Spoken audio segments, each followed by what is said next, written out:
So I'm Pam Knowles. I'm the board member for this zone. I live just about 5 or 6 blocks up the street.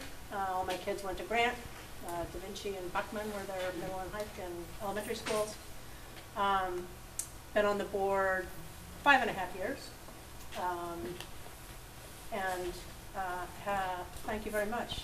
It's been a real honor to serve and try and make the district as good as we possibly can for our students. So I really appreciate you all coming here tonight and giving us your feedback on whatever topics you have.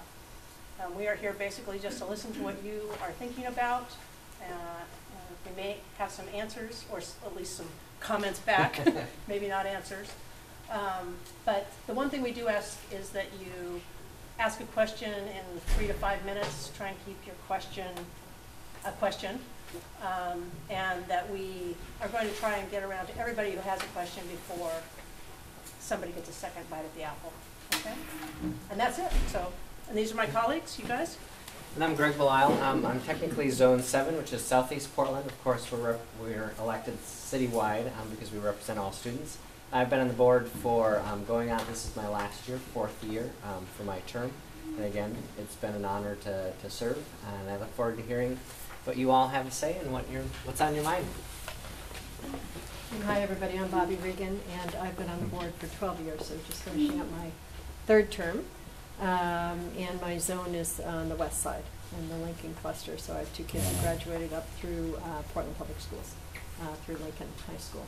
And I'm going to be hanging on to my phone. I don't mean to be rude, but my husband's in urgent care, and if I get a call from him, I'm probably going to scoot out the door, but I don't think I will.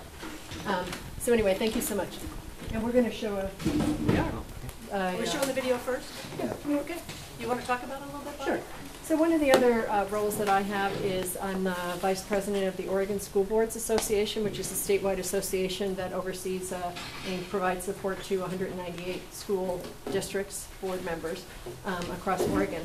One of the things that we are doing for the first time this year is basically a public relations campaign to try to change the conversation around public education. There's so much negativity around public education and public teachers and public employees and PERS, and we're trying to change that conversation a little bit, and so we're going to roll out a campaign in November that is really student-focused again, and focused on why it's important to think about our kids as an investment rather than an expense.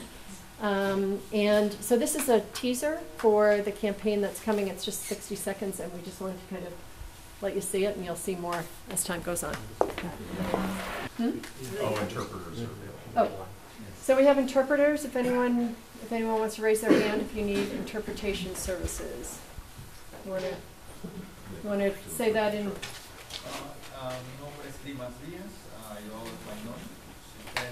Si alguno de los que están aquí presentes necesitan ayuda, por favor vengan aquí para darle unos aparatitos para poder ayudar. Thank you. Thank you. Okay, we're here and we're wanting to listen to you guys. So all you have to do is raise your hand, whoever wants to ask a question or talk or make a statement. Back in the back. I'll go first. It's coming out to a nice, beautiful summer, and I've got a question about the length of the school year. It's starting before Labor Day. I know it's been voted on. I think I might be speaking on a turn, so forgive me. But school starting this coming up school year before Labor Day starts. And that's 4th generation Oregonian. I disagree with that. Labor Day is a time-honored tradition in Oregon. Taking that time with the family to kind of enjoy your last weekend of summer is important to us. Right. I'm just curious to hear about that. Well, you're right. We're starting school before Labor Day. You know, in Portland Public, we have a very short school year. Oregon is, I think, what are we, 48 in length of school year?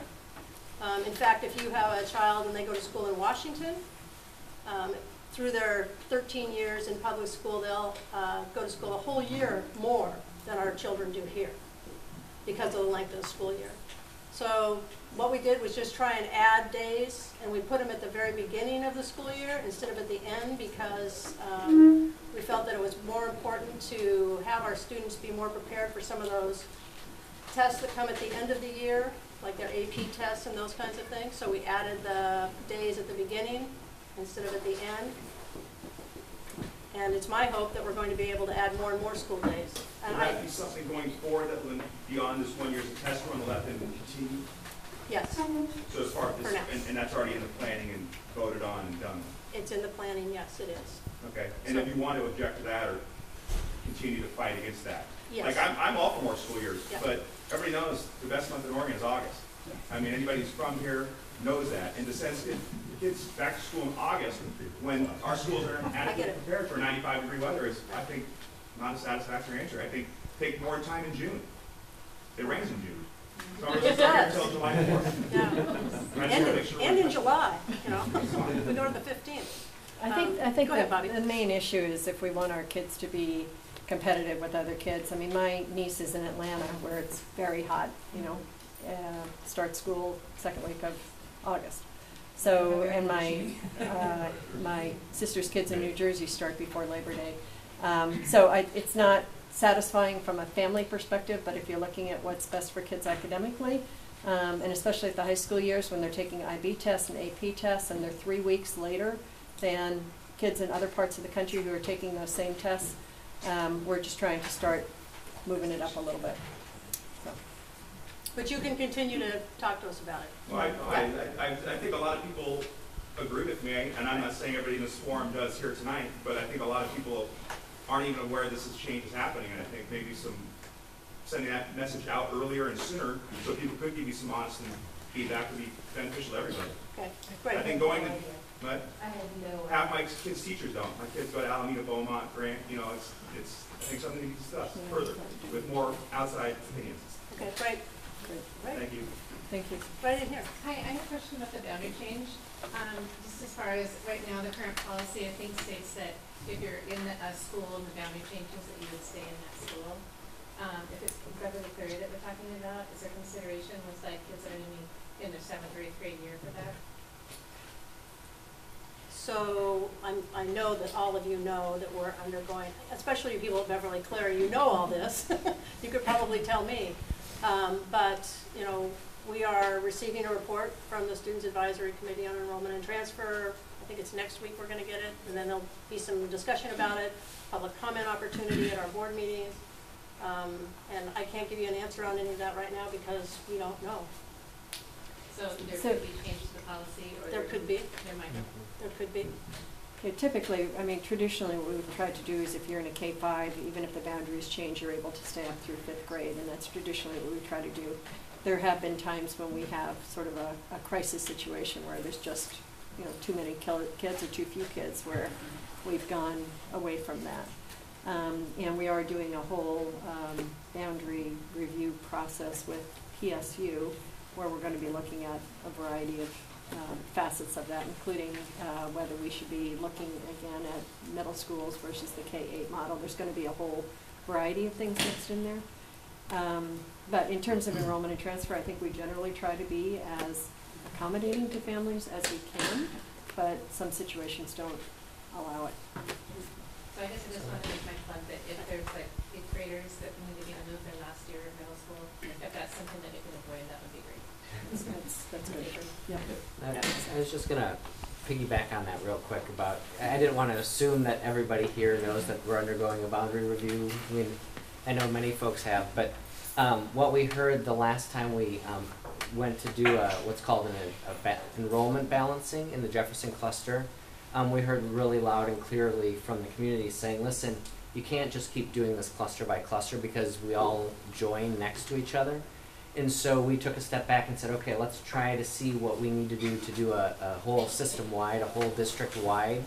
And so this is our first attempt to do this. And so what we've done is we've engaged Portland State University in a process to figure out how would we go about this. And they set up a couple of processes. We're just entering phase 2, as Pam mentioned. The superintendent advisory on enrollment and transfer is just about to give their share with us what they've already shared with the superintendent, or what they're sharing with the superintendent right now about what their recommendations are. And what we heard, both in PSU and what PSU reflected back from us when we originally undertook this was, we said, you know, there are lots of things that interplay with enrollment and transfer. It's about middle schools, it's about grade configuration. Enrollment and transfer is one piece, but boundaries is another piece, and so all of a sudden it was kind of opening this big box, and PSU came back and said, are you really interested in taking, because you have the technical fix, right? You know the numbers, you know how many kids go here, you can lop them off, move them over here. It was a very technical piece, and we chose to say, no, we need to look at this holistically. There undoubtedly are people are going to be frustrated one way or another, and it's frustrating, myself included, not knowing what decision is going to be made. Am I going to put in for a transfer for my kid and then wind up with my other kid not getting a transfer?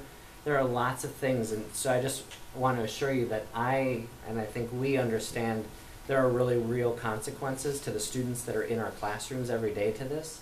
At the same time, we wanted to take a holistic look at this, realizing that this is a system-wide fix, and hopefully we can set some policies in place that people can then count on for the long term and make sense, because I think most folks who have been in Portland for a while realize that there are parts of the policies and the boundaries that don't really make sense. They're left over from another time.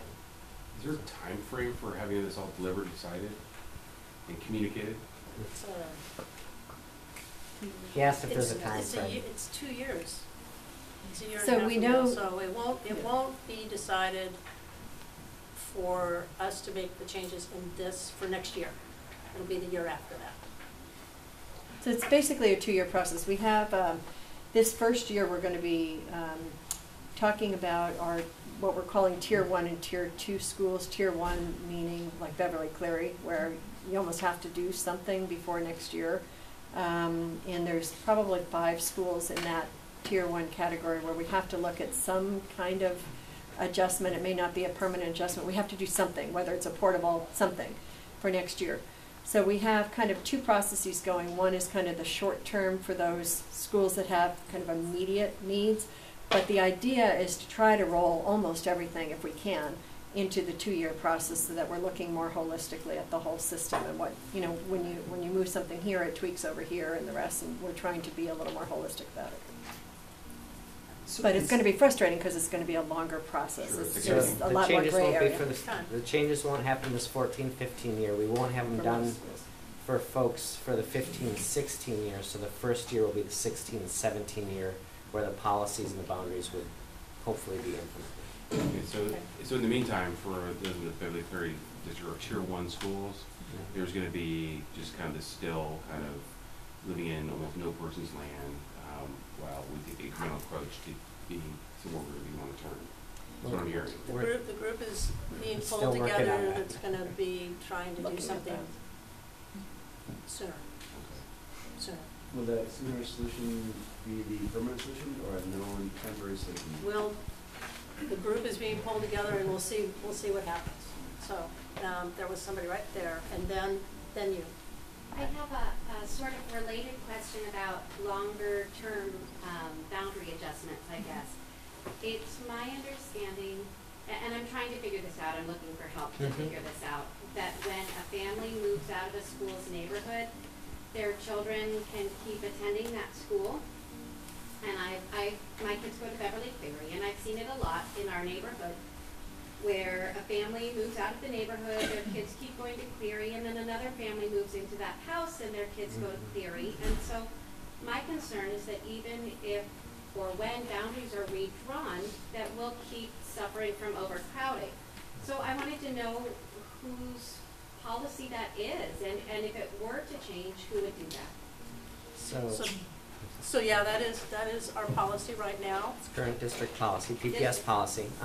But it will be reviewed along with other enrollment and transfer policies. And so that's what I was saying, is we realize that they really interplay with each other, so you can't just take one or take the other. And so all of those, and those are, you're hitting on 2 big ones, right? A boundary review, as well as the enrollment and transfer policy, right? When do kids get into a school? When do they transfer out of a school? When do siblings get, how do you weight them? Yeah. All of those pieces. And I think that's what we're going to hear a significant report back from the Superintendent's Advisory Committee about what they're, because they've spent they spent 7 years, but more accurately or more intentionally focused this past year and a half, really delving into these hearing of all different ways to slice this, looking nationwide, what's been done, what are the impacts that are had. So that it's our policy.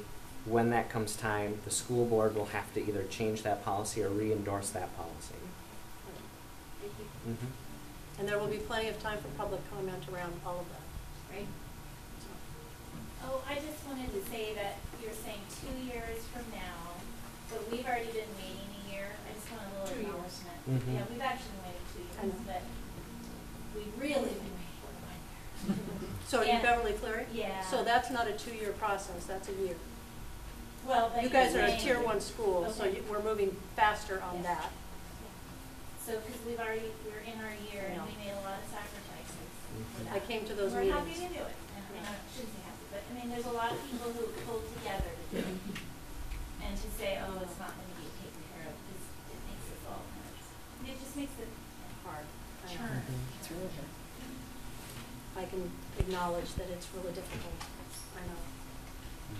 We're trying to get it done as quickly as possible, but still, we want a solution that's not going to, that we're going to have to do another solution a year after that or a year after that. So. Okay, and then you.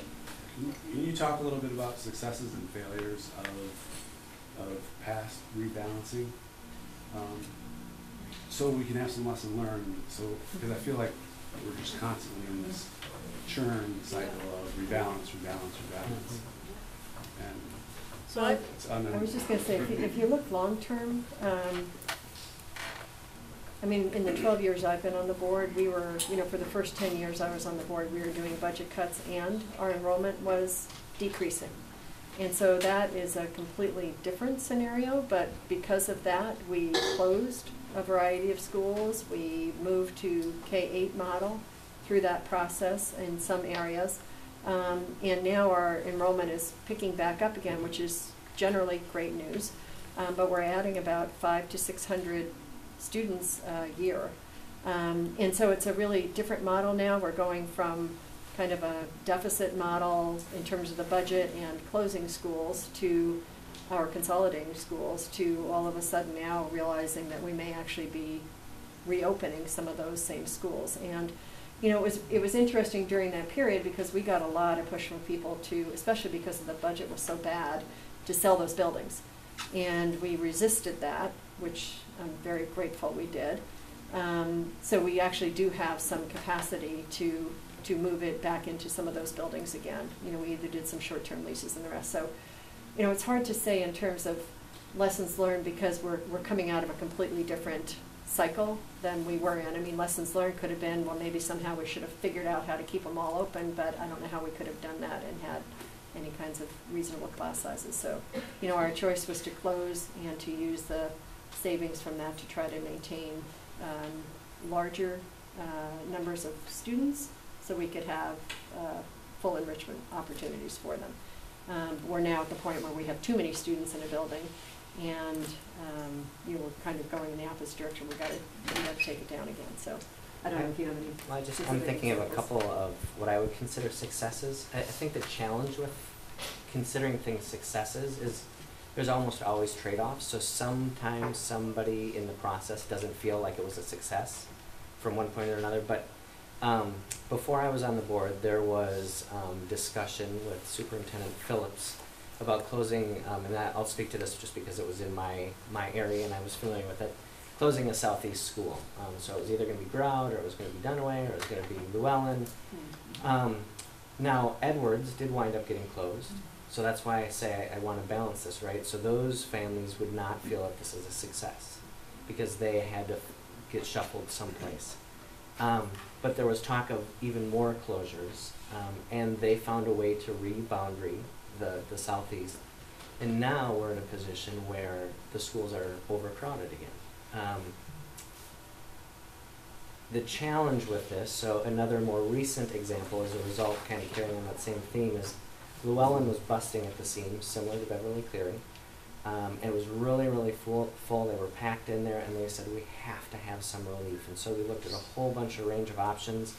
And what they realized is that we just realized in the community said, okay, why don't we just redraw the boundary, and we'll have some of those kids go to Dunaway. And the community at the time said, you know, they're both good schools. It doesn't feel, we feel all one part of one community. We were okay with that. Fast forward now 2 or 3 years from that decision, and the families at Llewellyn are saying, well, why are you taking staff away from us? We're not taking staff away, but what winds up happening is they're having smaller kindergarten classes, right, which is the desired effect. But then the FTE is getting reallocated. So that's the hard part of labeling something a success. I mean, if you're just looking at numbers, we can fix the numbers, but there's a lot of other things to consider. Lessons learned, I think, again, when we tried to do, from my standpoint, when we tried to do cluster by cluster by not looking at a whole systems approach, you always wound up with boundaries on the edges saying, well, why don't you look at their boundary? Why are you coming after us, or something like that? I also think that we have to figure out a process. There are some voices that are louder than others. And when I say louder, I mean that they know how to mobilize community and show up better, faster, harder, with more something. And I don't know that we have a good response to that, other than if we can really complete a solid community process. Then I think the rest of the community will be able to settle and say, listen, I know there's still loud voices out there, but I've been participating in that. This is a good solution. So I'll just add on to that, and I think that the part that Greg mentioned about cluster by cluster came directly out of Jefferson enrollment balancing, which some would consider good and others didn't. But also something that came out of that was a kind of unique solution to part of our problems, and that was changing the configurations of Chief Joe and Ockley Green so that it's not a K-5 and a middle school anymore. It's a mix of those two schools. Kind of put those two schools together. And it took a little while for the communities to get used to each other, but I think that they all, I shouldn't speak for all of them, but I think that I consider it a success, and the parents that I've talked to in those two schools that are now merged as a school, I think consider it a success. Also recently we had Alameda and Sabin, a boundary change there. The community was very involved, and I think that ended up being a success as well. I'm hearing, although now we're hearing that, like happens in so many of our schools, Sabin is starting to get very crowded. So it's this, like we continue to say, this is a rolling issue, and the fact that we have more students is great, but now we have to figure out how we're going to accommodate all those students in our schools. And it's happening across the district. It's not just here. It's happening on the west side. Bobbie can tell you about how crowded West Sylvan and East Sylvan and Chapman are, and you know, there are schools over in Greg's area as well. So it's a good thing. That's a success. But the hard thing is that we've got to figure out how we're going to fit all these students in, and that's why this process of working with PSU to reconfigure our boundaries and make sure that our enrollment policies allow for us to work faster at making sure our schools are right-sized for our students. I just wanted to highlight again another challenge and part of this process, a lesson learned, if you will, is that it's usually a long time before the district relooks at boundaries. There has to be some emergent problem, like you either have to be dropping in enrollment or you have to be all of a sudden so full. And part of this process is at the end of it, we will have a process in place to do a regular review, so that we don't find ourselves. One of the challenges, I think, that with what I understand to be, or what I experience with Portland community, is that whether it's because we have neighborhoods or a strong neighborhood ethos in Portland, it's different than suburbs, right? Where suburbs undergo this frequently, and they just say, oh, we're going to move, you know, these group, oh, the next crew of kids are going to go to that school. Like, that's how they do their boundaries. So I think we have to come up with a process that feels right for our communities. But also doesn't just leave it for another 30 years so that people feel like, well, and we've heard, right? And it's great, and it presents a challenge when you're trying to do this. My grandma went there, I went there, my kids go there, right? People put roots. That's a great thing. And it creates a very challenge if we're trying to right size the student capacity. Back here? Oh, and then you, okay? Is the this new study also going to look at funding the foundations and the allocation of funds to schools through foundations and all? That's not Seems gonna like be a that part is of part it. of it. No, that's not gonna be a part of that. No, in certain neighborhoods. I had a couple questions. I keep getting more questions as I hear more people talking. One at a time. Yeah. First one is, I guess, what is that process, outreach, the community, and how much, sway and input will the community be able to have? I understand there's a group together now, and we're going to be hearing more, but how will that communication be put out to the community, and when we'll be able to have some input, and will we have some, Right. ability to give some Right. feedback?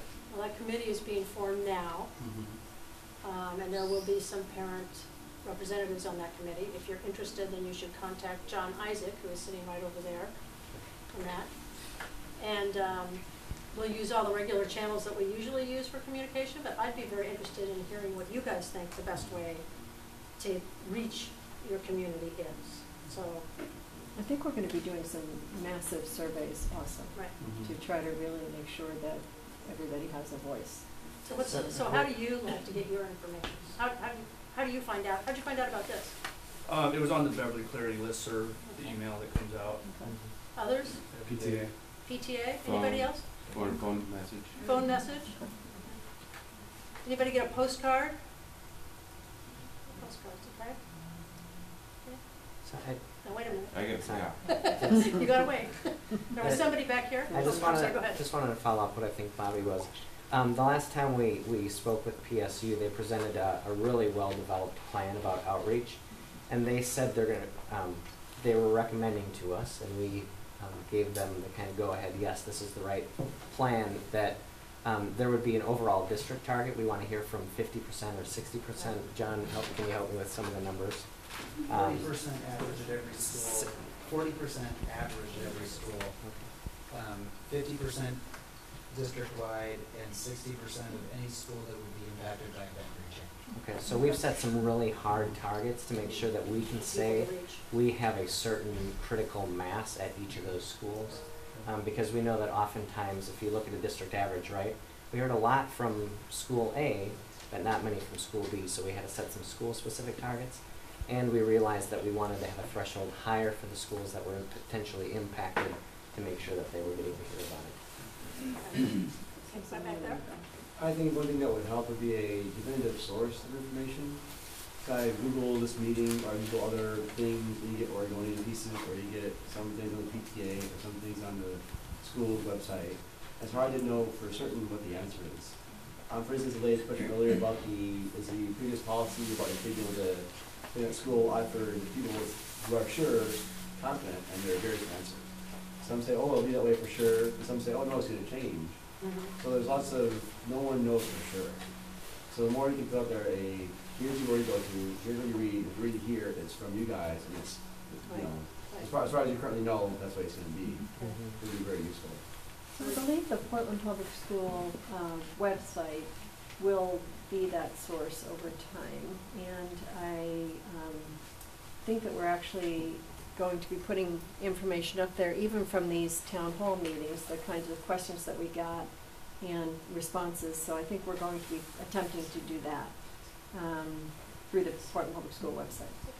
And I would just always recommend, if you have a question, email one of us, because we'll get you the answer. Because my experience is everybody has an opinion and they know it's fact, and it's just really hard to get ahead of that. You spend your time talking out on the playground, and you'll talk to 5 different parents who will give you totally divergent answers. Just in addition, I know there's a few pages on Facebook that will put links to these meetings. So all of these meetings have been recorded. There are links out there. You can probably just look on YouTube and look it up. The PSU report is available on the PPS website. The SAC initial report is on the website. I assume that after the 10th, when the SAC report is presented, it'll be available also on the website. And is that when the final PSU comes out as well? Is that what? Is that what the final PSU, is there anything? I don't think so. No. Not yet. Do we know when that's coming out? I don't know if it was a final Final, anything for PSU. It's a working document? Yeah, it's a working. Well, the working It's a document work in is on the progress. website as it Yeah. stands. Yeah. Yeah. Okay. You, and then you, and then you. Okay. That's separate one, you guys. Talking about boundaries, you know, it's great having those finalized as well as, you know, having the different transfer in and out, having the question answered. Now, transfers, at least in my mind, is caused by somebody wants to take their children out of their school district into a better performing school.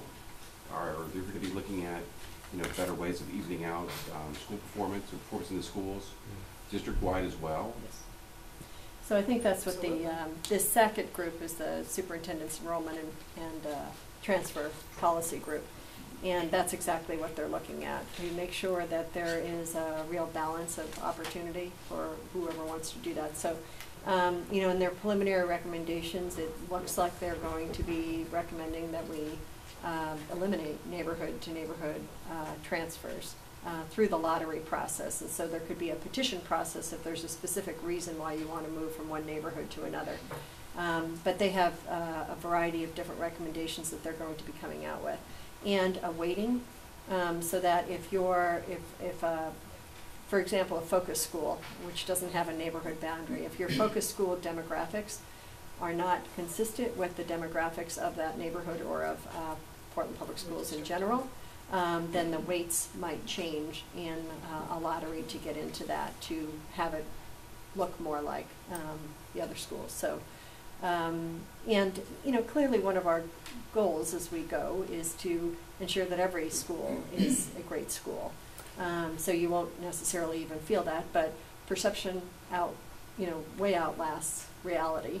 And so we're always going to have that for a while at least. But we are, one of the things that PSU suggested, for example, is do we want to, and we would have to have this discussion, do we want to say that every single elementary school will have this, and this? Or do we want to give some flexibility at the school level still? You know, is every school going to have, you know, music rather than art? Or are you going to give some flexibility depending on the community? So we're doing that to a certain extent already. Like in this last budget, we now have counseling support in every single one of our elementary and K-8 schools, middle schools. And we decreased our counseling ratio at our high school level. So we're doing some of that as we get more resources in. But there's always a balance between, you know, you will have this versus having a little bit of flexibility at the school level. And that does sometimes mean that somebody will want to go to this school because it has X versus Y. So that's one of the things that PSU is kind of asking the board and asking the community, you know, do you want every school to look exactly the same, or do you want to allow for that neighborhood personality to come through in whatever way it might? Quick follow-up. I mean, Beverly Cleary has been really fortunate with having, you know, fantastic, you know, parental and community support, you know, which not all communities can have. So it puts it at, you know, distinct advantage. Right. Is there any mechanism or a way that public schools in general can, you know, try to even that out? Or so I was gonna, as I was listening to her, I was curious, since we have a small focus group of interested voters, because there was a discussion about, right, are we just looking at boundaries and neighborhoods and natural barriers, like we're not going to have people cross 84 or something like that, or are we trying to, I think a person called it socially engineer something, which to me sounds a little bit more like we're going to take this group of parents who seem to have this socioeconomic or this ability to volunteer in the school, and we're going to put some over here, we're going to put some over here. So I'm curious, I think I know whether or not families would be open to that, but I'd be curious to understand whether or not those of you who think that we should take into consideration demographics, whatever that means, whether it's race, ethnicity, socioeconomic status, so that we can try to make the schools, at least on the appearance of the families or the availability of families or what they come with. Those of you that think we should take that into consideration with boundaries, can you raise your hand? What's the other choice? Okay, I'm sorry. The other choice is don't do that. Just keep it with neighborhoods or natural barriers and get the right number of kids in the The school. other part has to do with, are we willing to bus our kids across the town? Sure. So I mean, that's a different question than what you just asked. So, so let's pretend in an ideal world, again, I'm not trying to pull anything, I'm just trying to get a sense of what our community is interested in. If we were to provide that transportation, do you think we should take some of those more social factors into consideration? Go ahead and raise your hand. Thank you. If you are interested in saying no, it should really be about natural boundaries and the number of kids that fit in the school, go ahead and raise your hand. Okay, thank you. It's more complex than that, though. It is more complex. It's very complex. Getting from school is only a small part of You're right. transportation. I don't mean to minimize it. I just want to do one more thing too.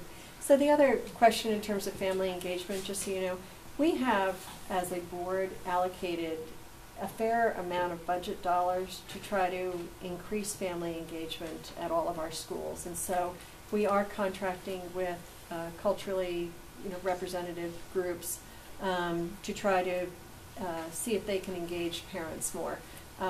Our language immersion, the fact that we're offering so many language immersion programs now, in part, is because we know that that increases family engagement. When you speak the same language as the teachers in your school, I mean, it makes a huge difference in terms of feeling welcome in the school. So there are a lot of things we're doing to try to increase and enhance and expand family engagement in a culturally responsive way if we can. And that's our goal. And we know that we can't necessarily do that, as white board members. We know that we need to reach out to our community and have them help us with that. And so we are doing significant outreach, and it's having some really wonderful impacts in different schools. So. Back in the back there? Yeah, And she has been you had mentioned that there was going to be a survey and the different timelines and what have you with the schools. And I don't want to make any assumptions because I'm new to this conversation, but I would think that survey would be something that you would need to do on the front end. And I'm curious to know if that survey is going to have the same kind of question about busing and natural boundaries and social groups or whatever, or what those questions really are, and how much validity this survey is going to have in any sort of decision making. You told this gal here in front of me that Beverly Cleary will have an answer in 1 year. I can only assume, though, that policies set for Beverly Cleary are going to be the same one used for the other tier schools the following year. So if you're talking about a year from now and schools haven't even received that survey, maybe the questions haven't even been thought up yet, I don't know, but aren't we kind of behind the ball instead of really prepared? I'm confused about the timeline and all of this. It doesn't make much sense. So, John, you want to go ahead and explain? Talk about the Yeah, why timeline don't you for go the ahead and do surveys that? at You least? got it. Quickly. So last week we were in this exact room for the district-wide program council PTA meeting where Judy Brennan, the PPS enrollment director, and I did a PowerPoint presentation with the timeline. I'm happy to email it to anybody here, so you can see the same presentation we did. The timeline is in the next 3 months to work with the district-wide boundary review advisory committee to help relieve tier 1 schools. Beverly Cleary is one of them where we need to take immediate action to give enrollment relief. There's a handful of them around the district. And so do that in the next 3 months. Once that's done, move the committee into the full district-wide process, which would start with a comprehensive district-wide survey around values, growth management, and equity. And it will be really authoritative. So the reason that the goal is set for 50%, so half of all families in the district to take the survey, is so the results are ultra authoritative, that we could look at every school. We could look at Grant High School and half the families take it, so we can really have a deep understanding at a school level and a district-wide level of where the community is on questions such as school configuration or the values that should drive boundary review. That is the goal, is for it to be a very authoritative survey. And it will literally be an unprecedented survey that we haven't done at PPS. And then the outcomes of that survey, so what the community says, then be taken and drive the decisions and recommendations that the district-wide boundary review advisory committee makes for district-wide boundary review. It isn't a committee that meets absent of that deep community input. The other thing about doing a survey that way is it's the one way we can ensure to bring equity to all voices. When we do traditional community sort of outreach, we get one voice.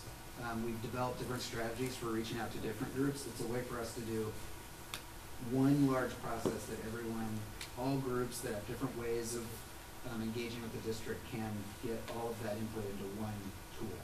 The partner we're going to use on that is Oregon's Kitchen Table, which is a survey tool that Portland State University National Policy Consensus Center developed that has really proven their ability to get that level of engagement. So for example, they've done surveys in certain counties in Oregon where 80% of residents in the county have taken the survey.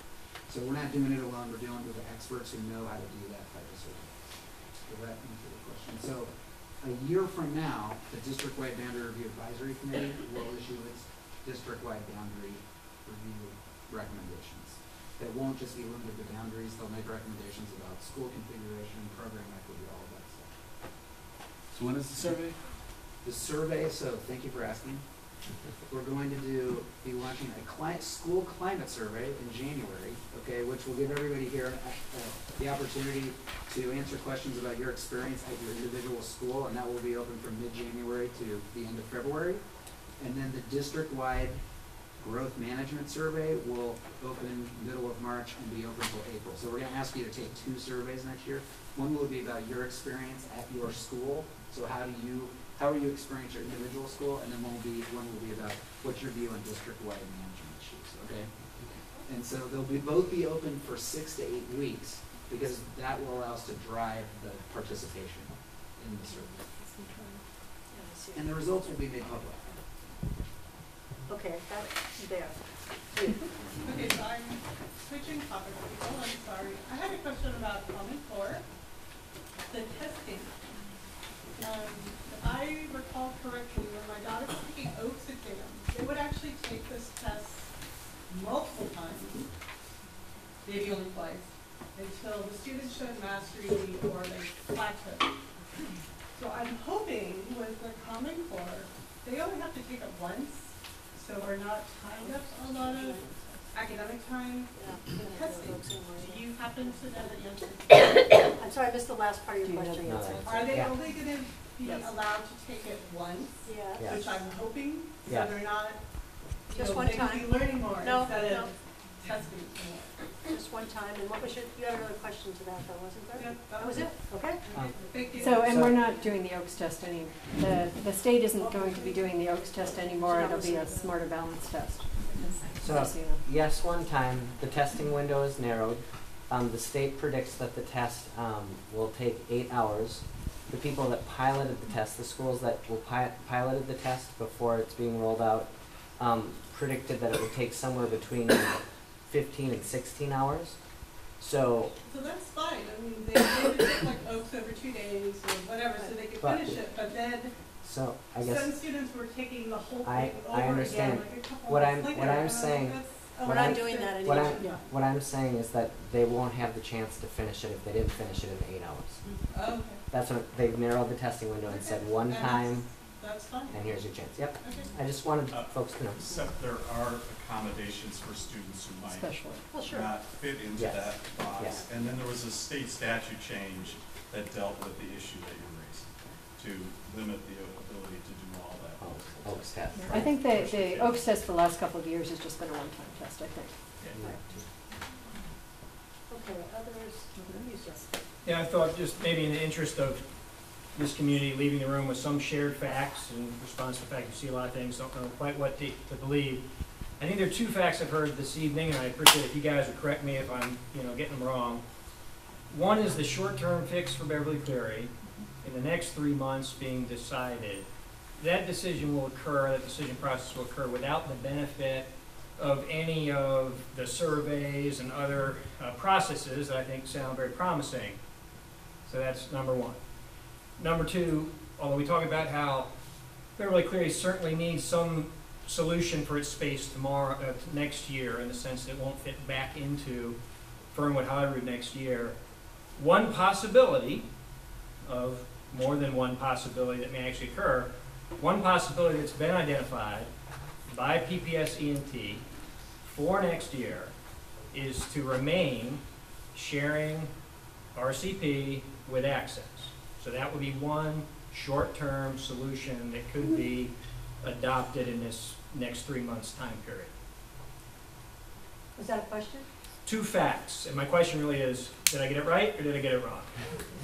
I think you got it right. You got it right. Okay. But I just want to clarify that to imply that this one process means that there wasn't a process with Beverly Cleary community.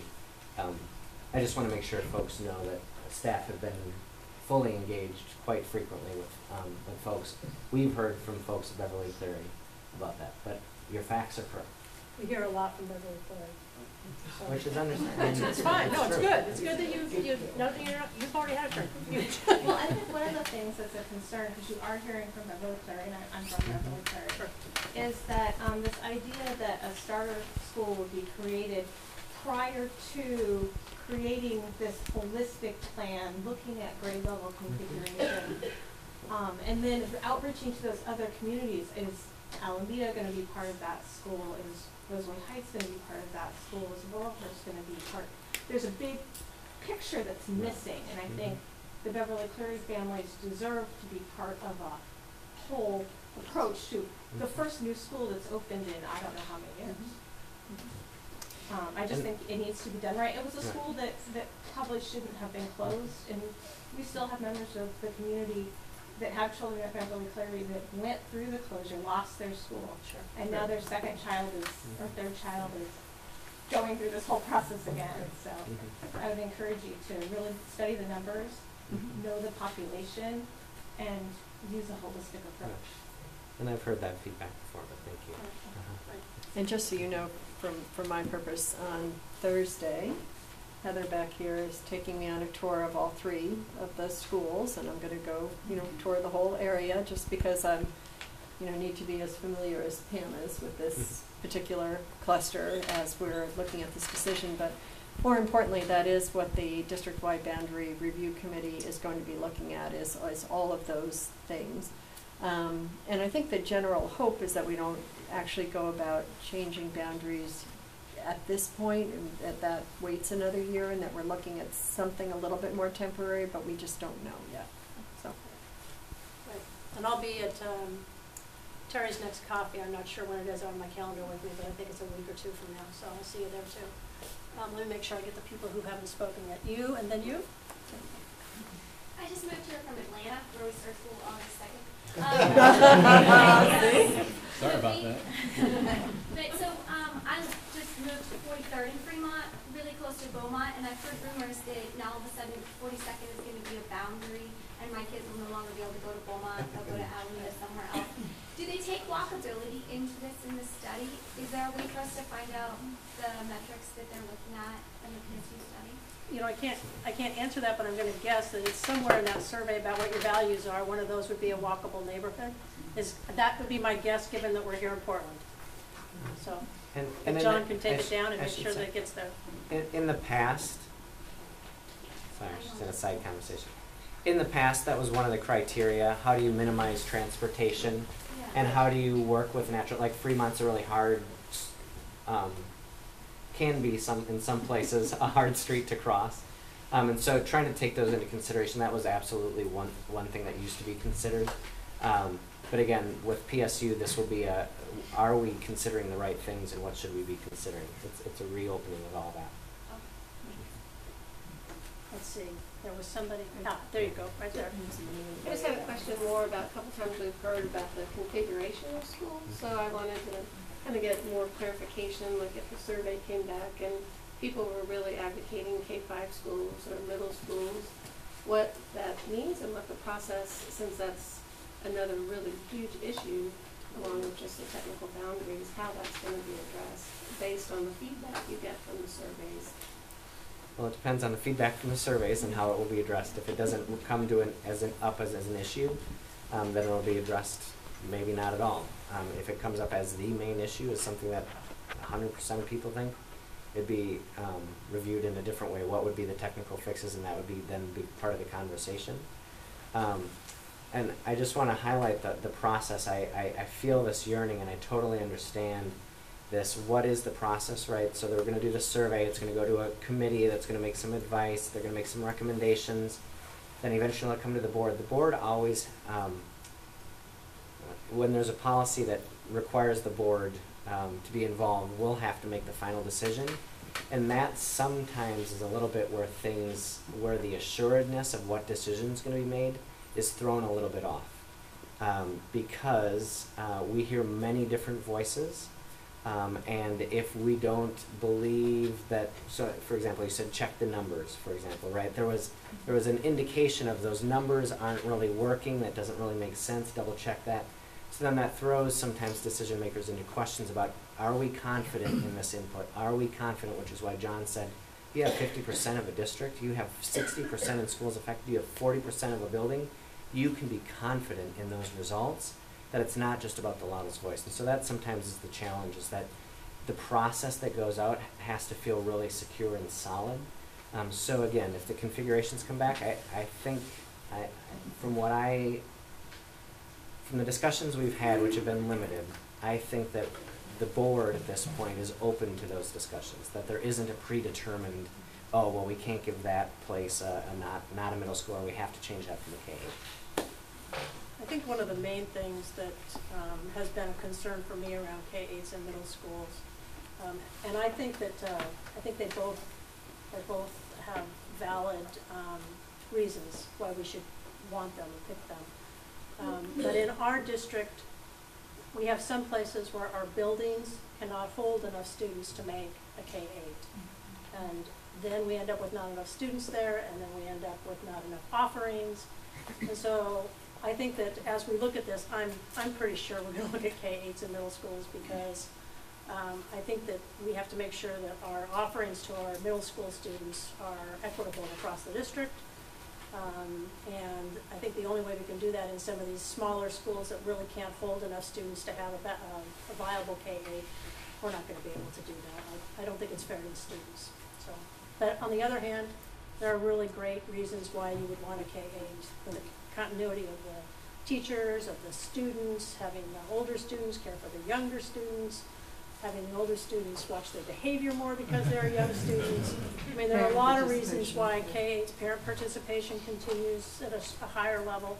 There are a lot of reasons why K-8s are great, but there are also reasons why we just can't do them in some of our buildings. So, let's see. I wonder if you could talk a little bit about the process for the grant modernization. Lone voice from Mars. Is it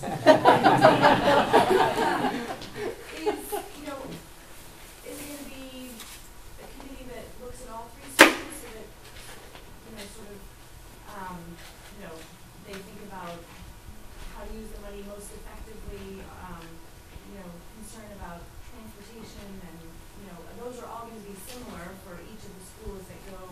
I'm just wondering if you can talk about the process a little bit. I don't know if yes. When you're talking about all three schools, you're talking about the 3 high schools that were redesigned? Yeah. Okay. Yeah.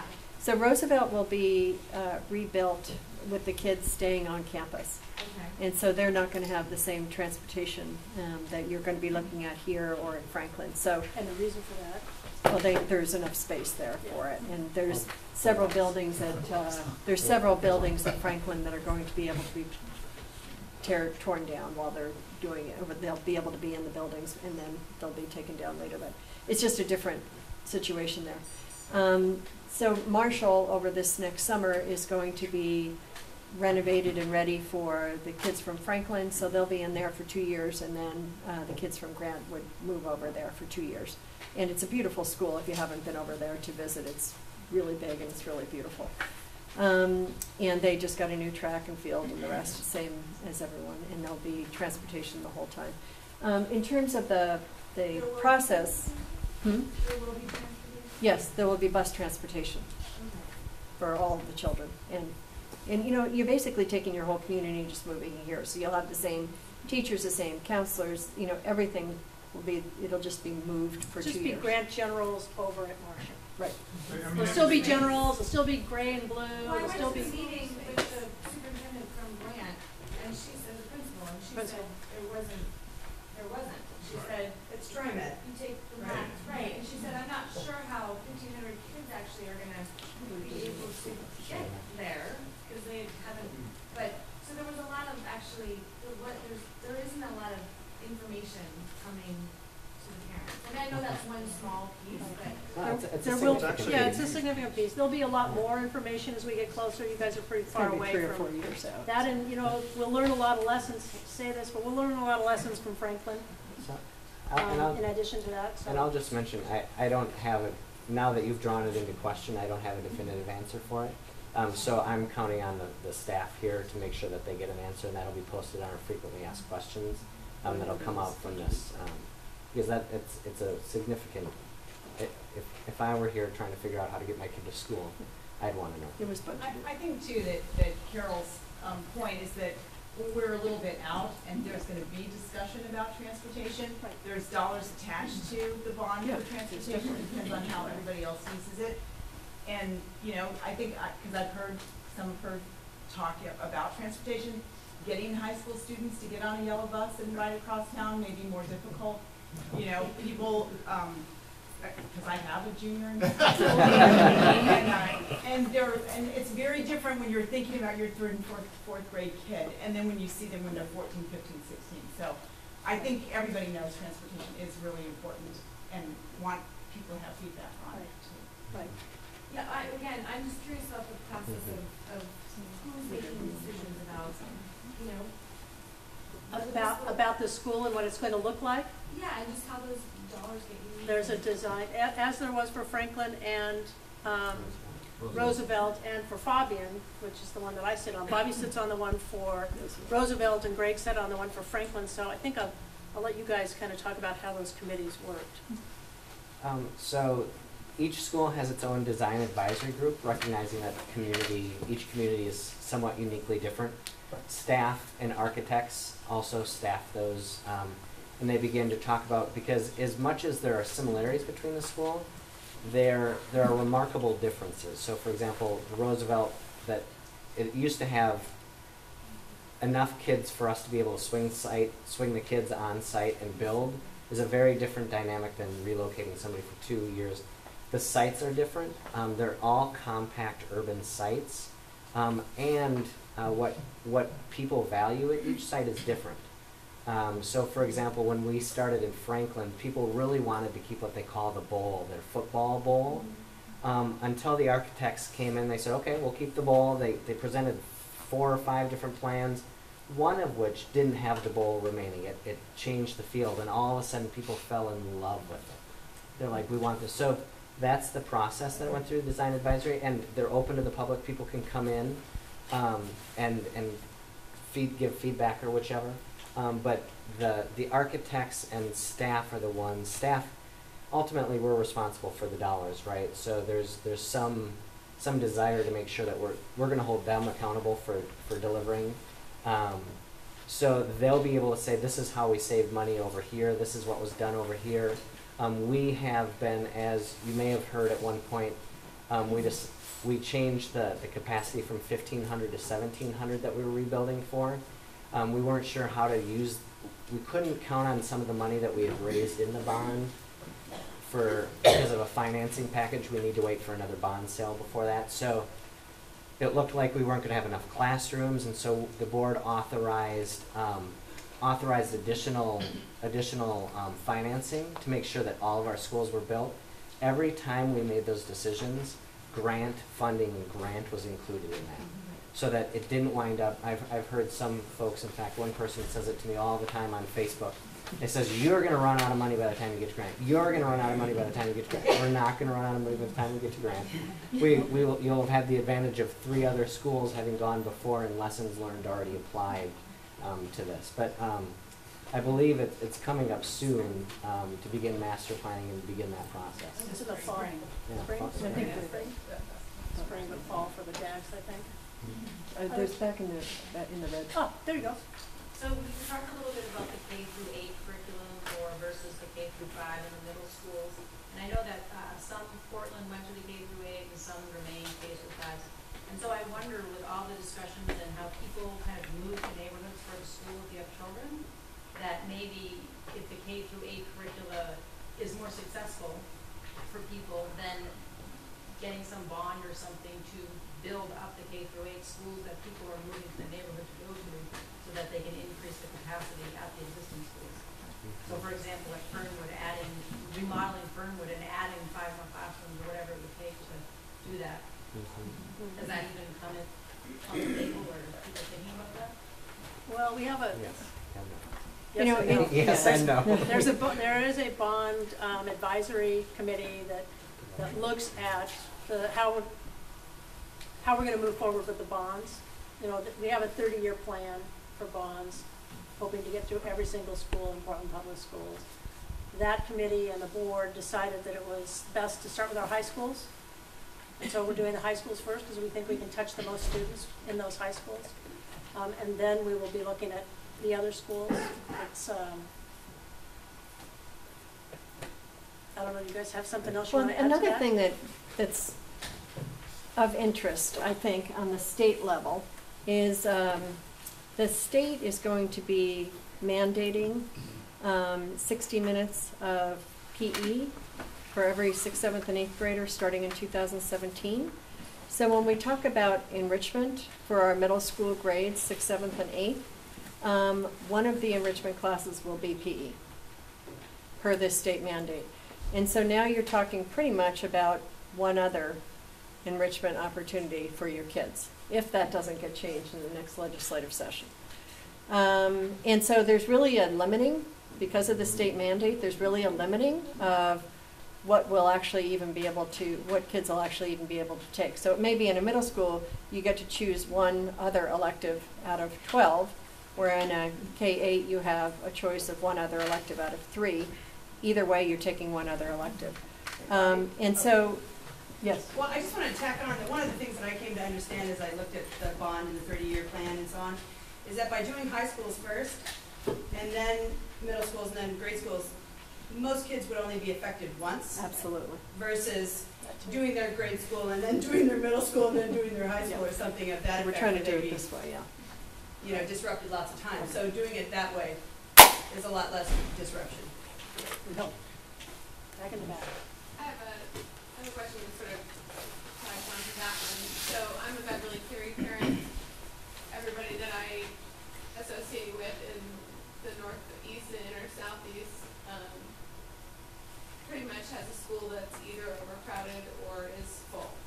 And so it's hard for me to understand how boundary review is really going to ultimately solve the problems in all of those schools. And I wonder if whether or not an assessment of adequate square footage has been assessed in these areas where there's, you know, lots of schools that are overcrowded or full.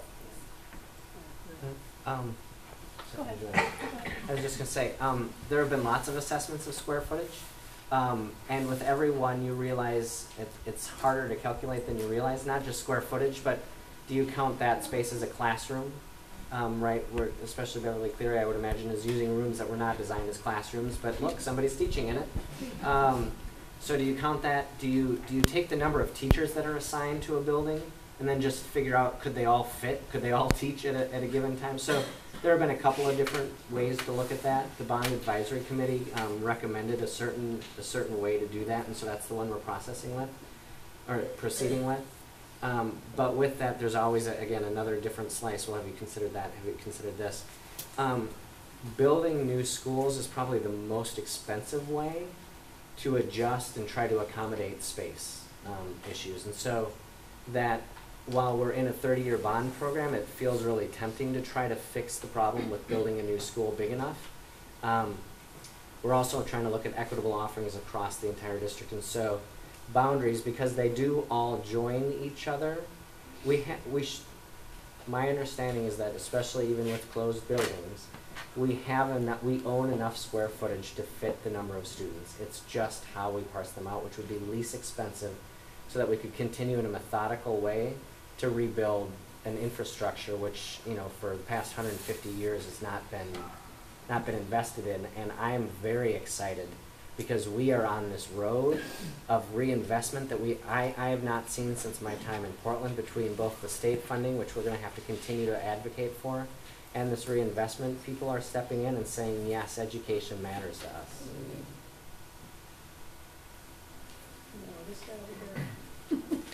Grant High School.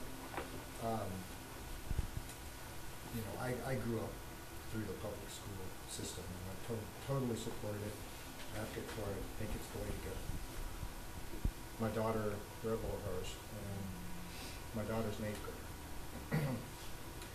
What do I say to my wife that, when she brings up arguments and reasons for not continuing on and supporting our neighborhood school currently and seeking a private high school?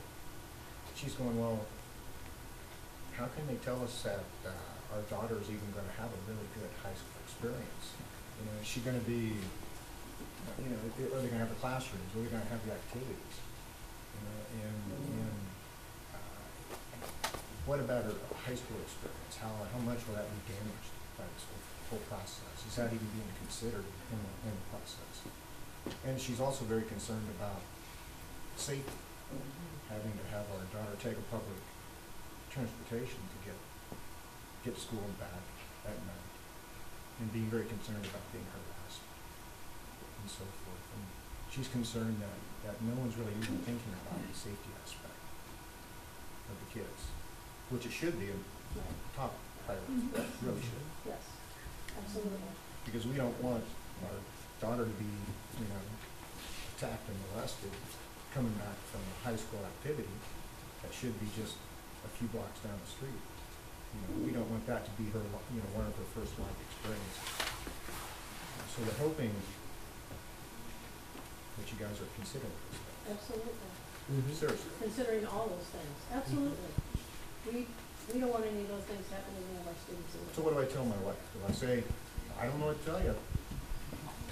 Well, I think in terms of your daughter's high school experience, it's going to be the exact same teachers, the exact same community in a different building. So I think if you expect that you're going to have a great experience here, you're going to have a great experience still. It's going to be in a different building. In terms of the transportation, we do have money in the bond for yellow bus transportation, and we know that activities happen. I don't know if it's clear yet whether sports will take place at Marshall or sports will take place here after school stuff. I think, it's a little bit early to figure all of that out yet. But yeah, safety is always the first thing that we're thinking about. So another shift here. Recently you've reallocated some money in the budget that came because the income was up relative to property tax returns. And coming from the high school, again, I'm affiliated with Grant PTA. It's not clear to me, is there money in the money that you've done to help with the funding issues we've been having for our teachers and ongoing new programs and things like that at the school? We advocated for that. There's some kind of iffy, is it a ongoing priority to graduate money? Is it helping new teacher money? So I guess I'm unclear of how the money was actually, how you voted the money. More specifically, is there going to be a direct impact on those issues that we have been having this year at high school? So I'll give you what I know about it, right? So at the board level, we typically don't say, okay, we need another half-time custodian here, we need another 0.25 something in that building. What happens is staff comes to us and says, we need about X many FTE to address what we're hearing, and that's worked through your principal with the regional administrators or senior directors, and then it comes up to the superintendent who makes the recommendation to us. So this is really beyond the FTE. So the FTE was kind of figured out, and that was clear. Mm-hmm. So we've been having a lot of issues with funding, and we have an anatomy class without a skeleton. We've got no books at an AP class. So PTA has been being asked to fund a lot of stuff this year. And the question is, since we had extra one-time money, we were hoping that some of that money would come into the building to fund some of these, you know, we have new teachers, we have So an objector, we have no. So we did allocate additional funds for new teachers to make sure that they had what they needed, and for curriculum and materials. Whether grants list got on there, I'm going to refer at some point to staff to make sure we follow up. I'm just saying that, yeah, the principal here would be surprised to hear that we're getting. Well, I think that the main way those monies were allocated is the superintendent has, you know, 3 main priorities, including high school graduation. And there was a variety of things that she felt were important, working with the principals in terms of investing at the high school level. At the But is that delineation going to ever show up anywhere? I would assume so. So again, I think we need to get back to you. The what is available now is very grossly split up into very not distinct categories. So we I'm could just also have to asking get back for to you. better clarification of Okay. of where that money might be going, and that's all.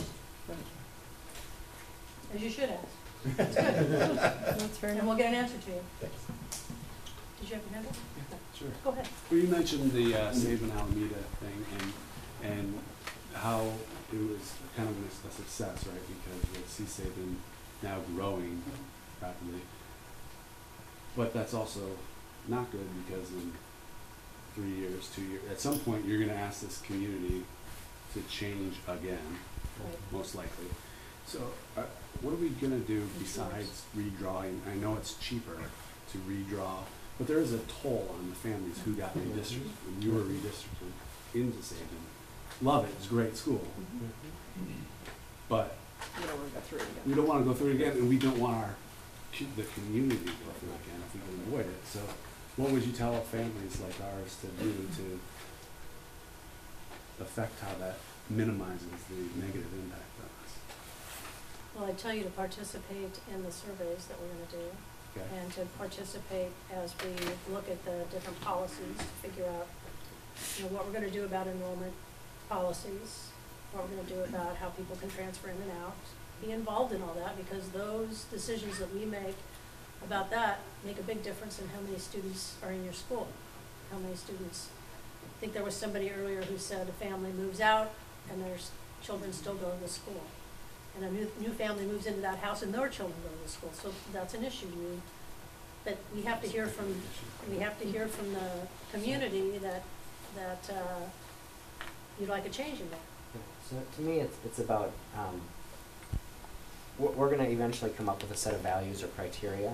And if what I think you hear is, and again, this is a shortcut to it to get to my point, but if you're saying that no family should undergo more than one boundary review in the time of their K-12 experience, then you would advocate that, and you would get a whole bunch of folks to advocate that to make sure that that's a criteria the district uses. If that's not the case, then you might want to advocate for something like, we want you to prioritize in your bond program to build schools big enough so nobody ever has to do it. Those are the kinds of things. Those are the kinds of things I would say to advocate for. And then what we have to do is we have to wait. And I'm glad you brought it back up because it really illustrates what's seen as a success then also becomes something that becomes a very challenge. And because you're dealing with people's lives, these are not easy decisions. And sometimes you get it coming and going. And you try to do what you can based on community input. And what would be best in the long term for the community, past the time that any of our children are in school. They're not easy decisions. So I know Beverly Cleary, and I'm sure some of the other schools have gone through this, the overcrowding is not just Beverly Cleary, it's a lot of the schools. We haven't been here that long, so we don't know the whole history of what Rose City closed and why it closed and which schools opened and where they transfer all these kids. Beverly Cleary used to be a middle school. And so where did those kids go? And as we're talking about different things, one of them being you go back to a middle school system. If that's the case, what is the other school? Where do those kids go? And if Rose City is sharing access, is that school big enough? Because they're both growing. And then who gets priority at Rose City? Is it access or is it, Beverly Cleary? And so if we have enough buildings, what is on the table? Where would these kids go? And where would the middle school be? And where would the elementary be? And is it still Hollywood? And is it still, I know some of the, I know it hasn't been decided, but what are some of the options on the table? Are there not? I mean, there are no options on the table right now. I mean, aside from the tier 1, tier. So when it was middle school, where did the elementary kids go? Well, Laurelhurst was an elementary school, Holyrood was a K-3, Irvington, Alameda, Beaumont was and still is a middle school. Okay. So it just all. But a lot less students. I mean, again, we were in sort of a lower enrollment time. Declining so enrollment. it's now coming up, which is why we're feeling the tension everywhere. Just so you know, Access, I think when we moved Access into that building, we made it clear to that community that it was likely a temporary move. So, you know, my expectation is that school would be in play at some level. And if you don't know, they used to be at Sabin. Okay. And they moved to Rose City, which allowed Sabin to grow.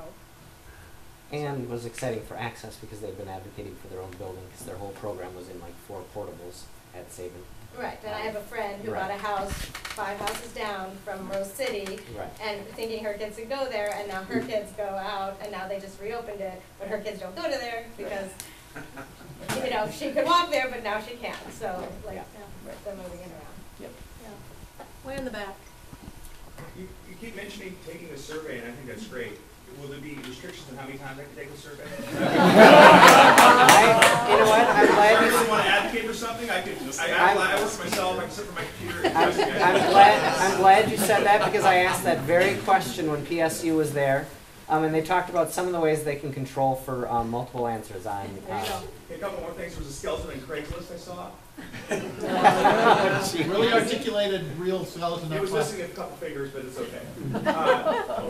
And no calendar question on the survey. What category are skeletons in Craigslist? Halloween. And free. Thank you.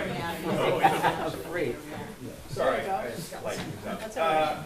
Now, when you say you can take the survey into consideration, will that be then disclosed to everybody, the results of that survey? Because I've been involved in a couple things where, like, let's say they renamed a street in Portland to, like, Cesar Chavez, and, like, 97% of people say no, and then 3% of the people say yes, and then next thing you know, it's yes to that. So I just want to make sure we all know that we're people being held accountable. 90% will sit out here and say, hey, we don't like that, but then you guys are like, oh, we think that's a better idea, so we're going to do that even though we're the 2%.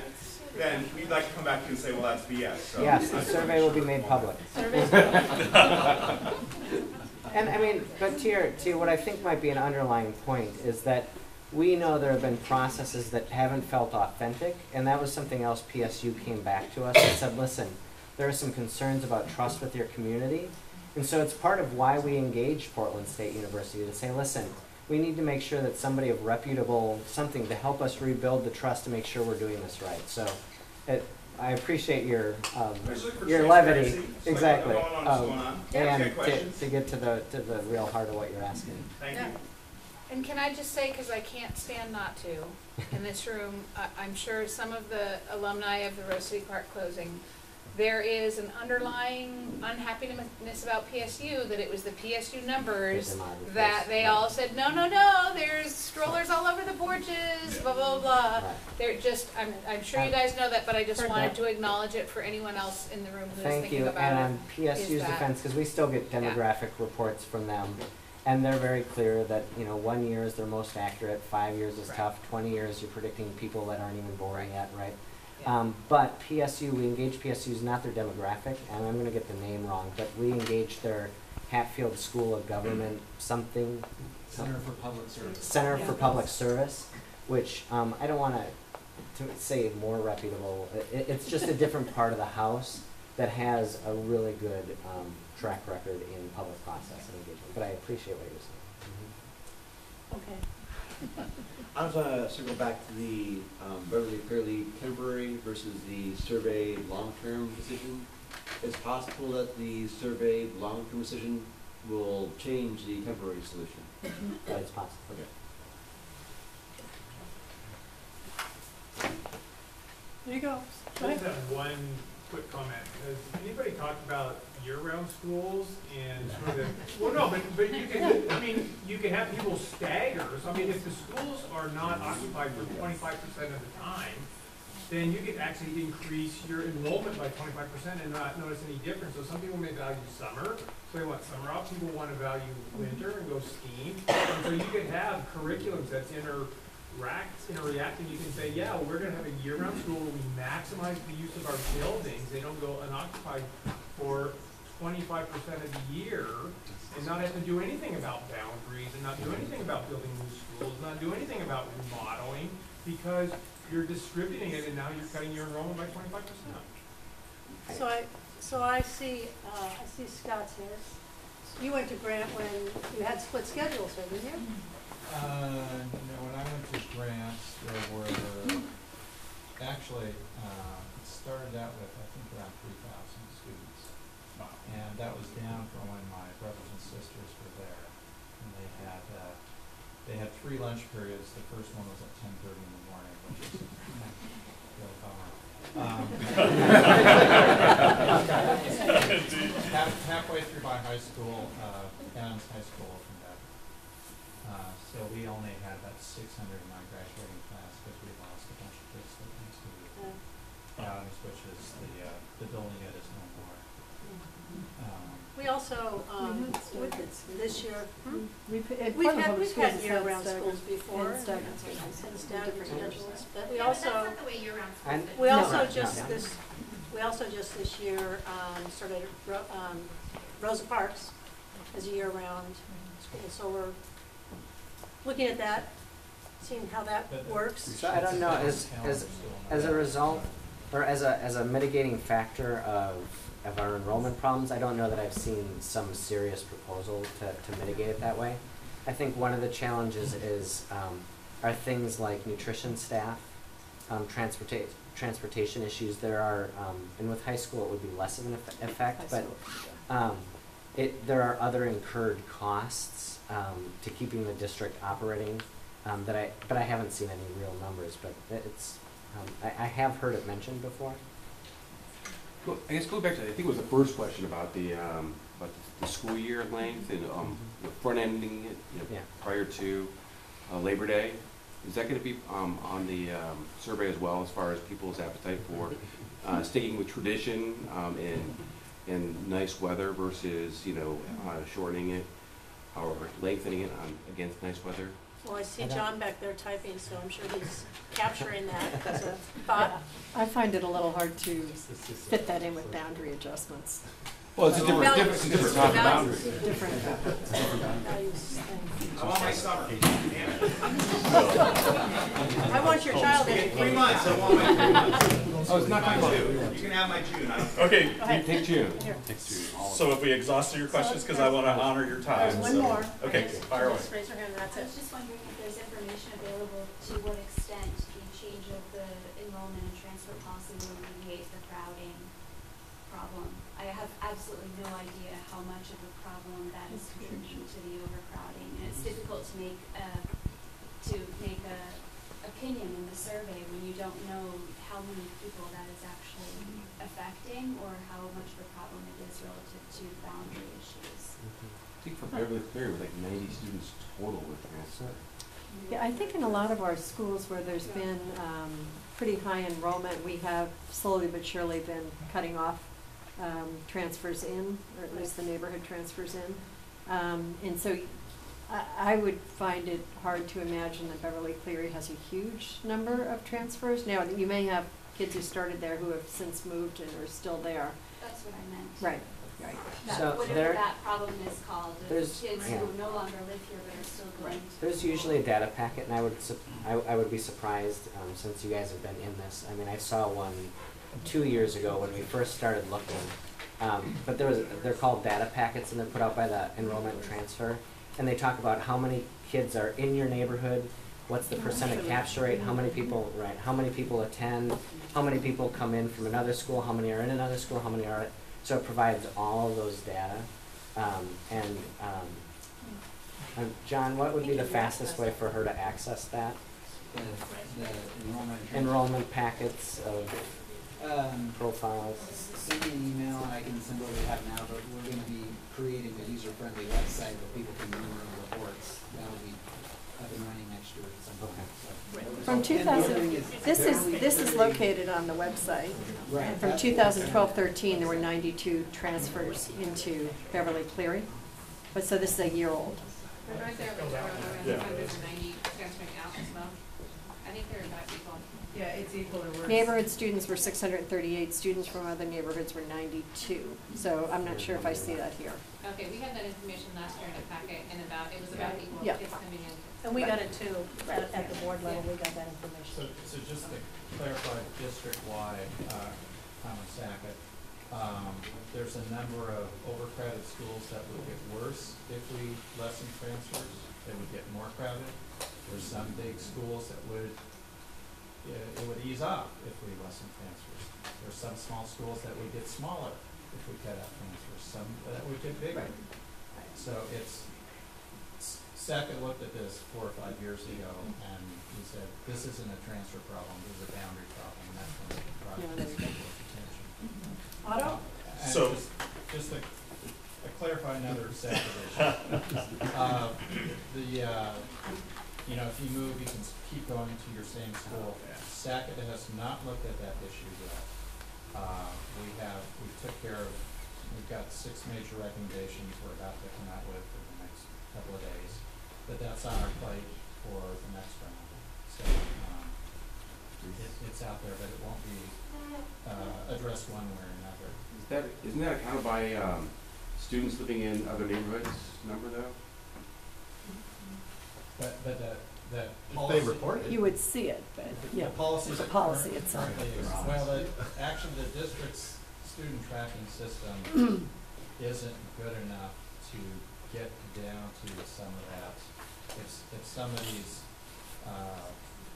going to a school and doesn't live in that catchment area, they're not quite sure. It's not like tagged in the database as being for this reason. But So are they that's considered one of the out-of-home? challenges we. But they fall into that out of neighborhood group. That would be in one. that. Right.